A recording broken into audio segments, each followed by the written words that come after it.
All eyes are at the moment on Doha, Qatar, as delegates from 46 least developed nations and representatives from developed countries like Germany, Canada and Turkey, to name a few, have gathered. Attending the 5th conference, one that takes place once every 10 years, between 5th to 10th of March this year, LDCs will highlight on the issues they have faced as they race against time to meet the Sustainable Development Goals by 2030.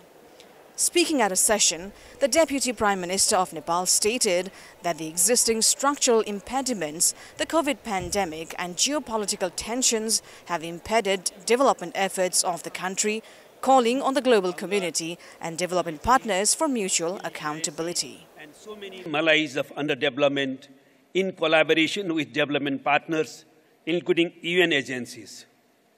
Some progress has been made in the last 50 years. Yet the LDCs are still the poorest and weakest segment of the global community. Only 6 countries have been graduated from the category so far. The pace of transformation is unacceptable. It is a common responsibility of the global community. Nepal has qualified to become a developing nation by the end of 2026, having met 2 of the 3 criteria to graduate.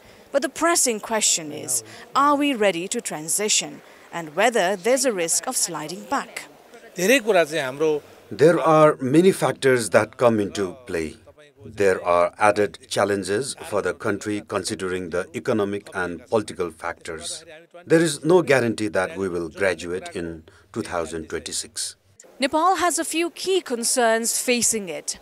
Recovering from the socio-economic slump invited by the COVID pandemic, band-aiding the impacts of Russia-Ukraine war, and also dealing with the vulnerability it has to climate change, which it shares very little responsibility for. As it prepares to graduate in the year 2026 in the month of November, Nepal has a mammoth of a task to prepare and make sure that the graduation is irreversible. For Kantipur News, Sapsanamma from Doha, Qatar.